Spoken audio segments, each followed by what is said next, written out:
All right, welcome to the Sharp Mind Show, episode 54. I'm Nate, your host, the Fit Future MD. Shop at Insercell.com. Pick you up a cool, inspirational t shirt today. All right, so the big story coming out of the NBA is Chauncy Billups and Terry Rozier accused of gambling rings, right? Chauncey Billups has been charged with conspiracy to commit wire fraud and money laundering in connection with alleged illegal poker game that used rigged games and devices and is tied to organized crime families. My man is a real gangster, right? Rozier has been arrested for allegedly providing insider information about NBA games and player statuses, enabling people to bet uh, on these games, right? So both men were placed on immediate leave by their teams, as these are serious federal investigations involving multiple states and millions of dollars of alleged fraud. All right, so I think we have felt for a while that the NFL, the NBA, and Major League Baseball have basically all been rigged, right? It's almost like the sports betting popularity has gone like this, and at the same time, the rating of the games have gone like this as well, right? In my opinion, right? You'll see, you know, such and such has got to win by, you know, 3.5 or more, right? And it'll be, you know, and they'll mess up that score, right? Somehow something will happen, fumble will happen, or penalty will be called, or something happens where the game doesn't cover the spread or whatever, right? So this kind of just proves, especially in Rozier's case, like, I mean, he used to play for the Hornets, and supposedly the story is that uh, he basically, would tell somebody that, hey, I'm going to go out with an injury in the fourth quarter, and we'll end up losing this game or whatever, because I went out, right? Stuff like that. Um, Billups, on the other hand, is just running a poker game. I think that, uh,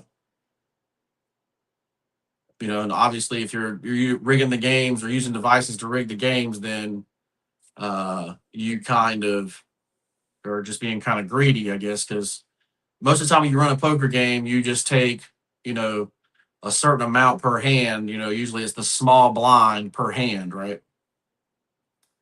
So you get guys together, they all got 10 grand. You're playing 2-5, you take $2, $2 a hand. So if you can do 10 hands an hour, you're making 20 bucks an hour or so, whatever. Stuff like that, right? But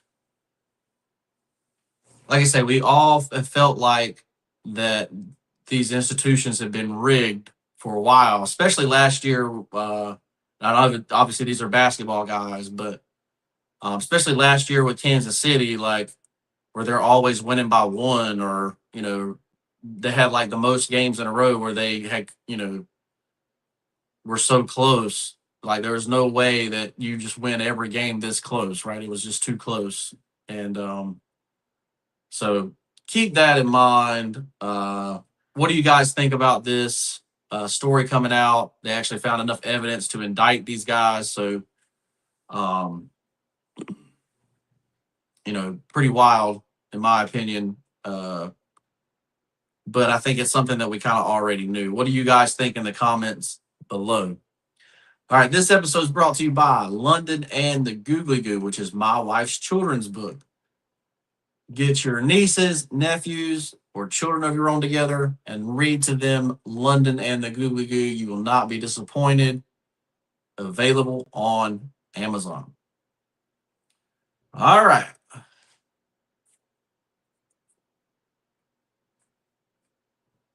So this one goes out to my group 7 people. You know, my halogens. You know, my fluorine, my chlorine, bromine, iodine, and astatine, right? That's just the nerd part of it for you. But so there's this trend going around, group 7 trend.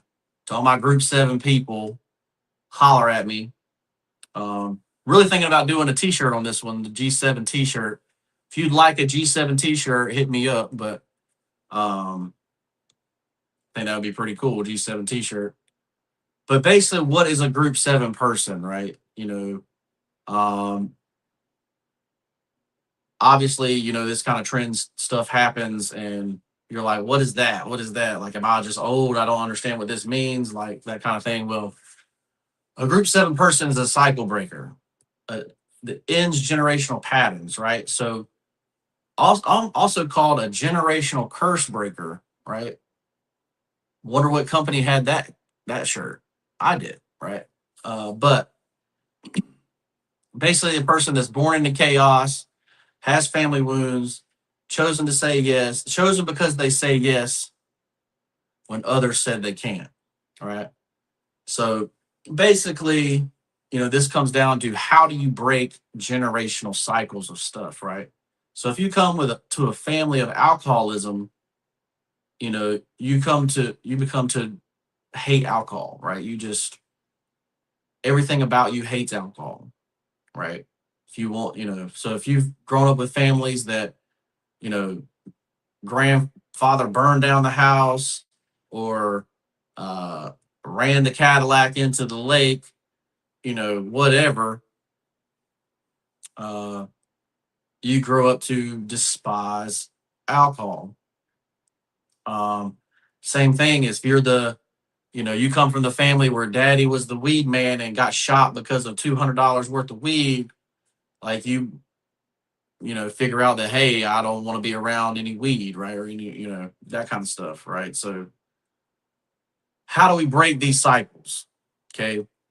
Number one, you have to believe that you can break the cycle, right? So it starts with affirmations, right? I am not you know, so I completely disagree. So as far as alcoholism and drug addiction, I completely disagree with how um, what AA does it, right? I say I'm not an alcoholic. I'm not known for alcohol. Period. I'm known to be sober everywhere, all the time. Right. I'm known to have a good time sober. Right. Is specifically what mine says. If you don't have affirmations, you pick mine up for free in the description. But so that's number one. You got to believe that you can do it, and then you have to have habits that keep you from doing it. Right. So you don't. So if you're trying to not have alcohol or whatever. Just as an example, you don't have alcohol in your house. Obviously, you don't purchase alcohol. You don't go into places that serve alcohol. You know, there's a whole line of things you can do habit wise to not do that, right? So that's how you break generational cycles, right? And you put all your effort into something else that's better, that's more important, right? Like sharpening everyone's mind, right? Something like that. So to all my group 7 people out there, hit the like button, subscribe to the channel, but um, you know, let's break these generational cycles together. If you need help breaking a generational cycle, hit me up in the DM for life coaching and we'll get you straight as we can. All right. So, came across a video today. I came across a video today that basically said that uh, if that capitalism means 7 companies control everything, right? So basically saying that in the United States, there's only really 7 companies left and they basically own all of it, right? Indirectly or directly, they own everything, right? So what does that mean for you, right? It means that you're living in a system that rewards ownership, not participation, right? If 7 companies control everything, then being the consumer of those 7 companies makes you dependent. But being an owner of that business, brand, or asset gives you leverage, right?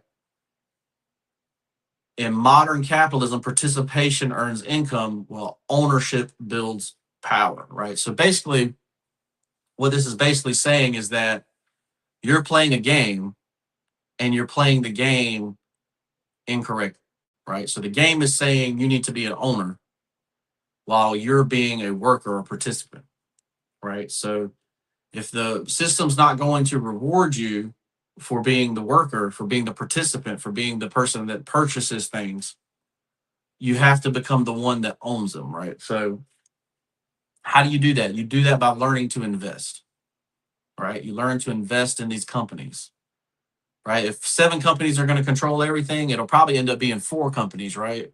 It's always, you always write it, the new the new alien Earth thing has it as 4 companies own everything, right?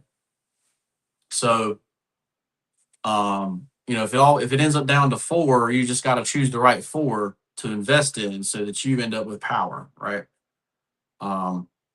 So what does that mean for you? That means you have to start the habits of investing, right? So how do you do that? Let's say, oh, I'm broke, I don't have the habits. Well, I used to tell people to do silver, but now silver's popped to $50, right?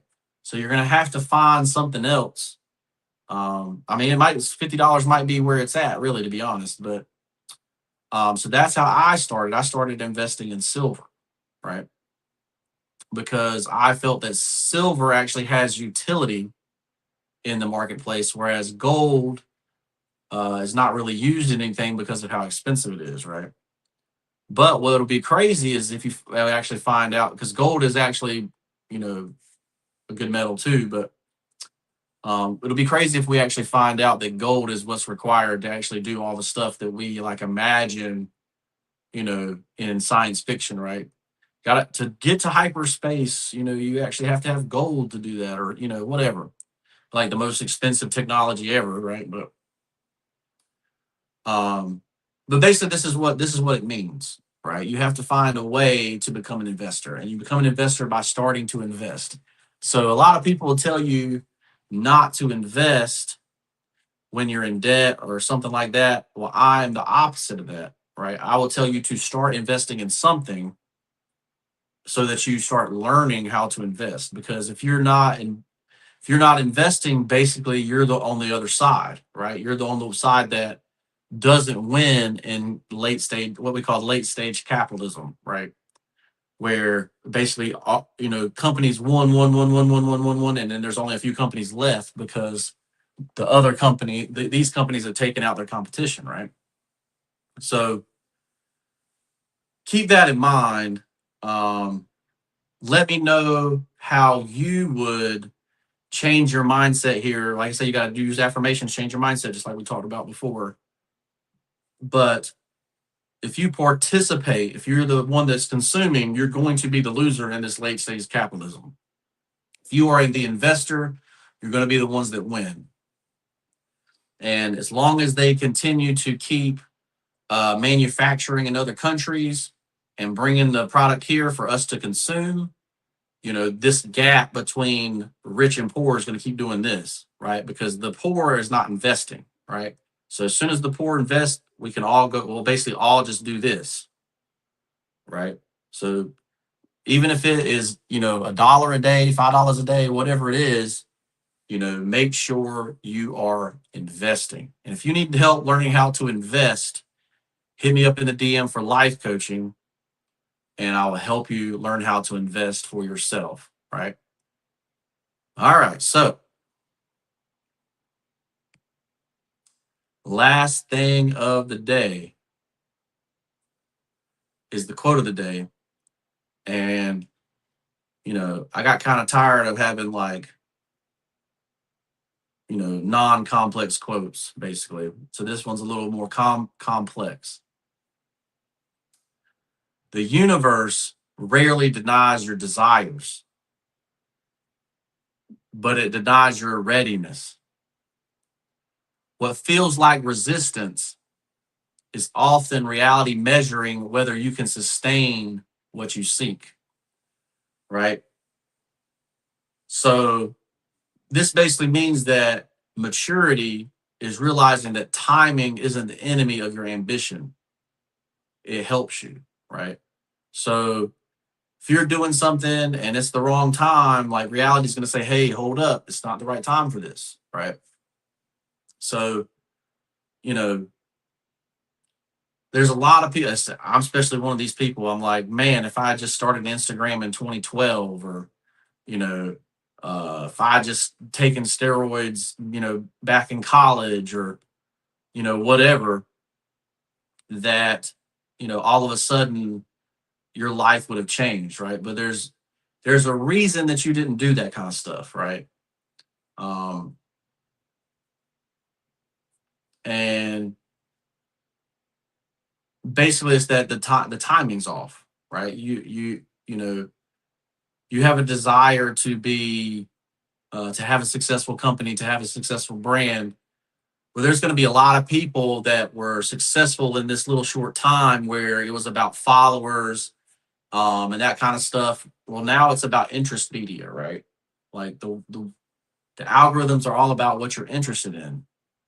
So literally, like if you're, these blue collar guys are basically sitting there and they're all scrolling. It's either a picture of an ass or somebody working on something, right? Like that's their algorithm now.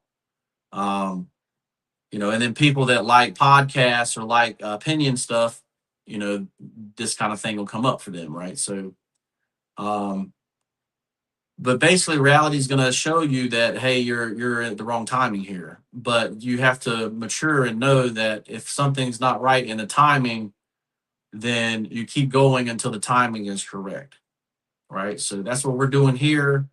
I started the brand Insercell.com, and it's there to inspire and motivate you. Hopefully, you go check out Insercell.com and actually see something that you like and purchase it. If you don't see something that you like, comment down below something inspirational that you might want on a t-shirt, or poster or coffee mug or anything that I can make you, right? Let's say I'm doing my part to have manufacturing here in the United States, right? By making clothing in the United States, but you got to do your part too and purchase it. I think it's cool, whatever. But let's say it's competing in the market, but basically the universe is going to give you what you want, right? You just have to want when the universe is ready to give it, basically. So I'm Nate, and I'm a life coach. If you're looking to set up your life to make it better, hit me up for life coaching. Shop at Insercell.com, pick you up a cool inspirational t-shirt today, and purchase my wife's book, London and the Googly Goo. Your children will love it, and we'll see you in the next one. Peace.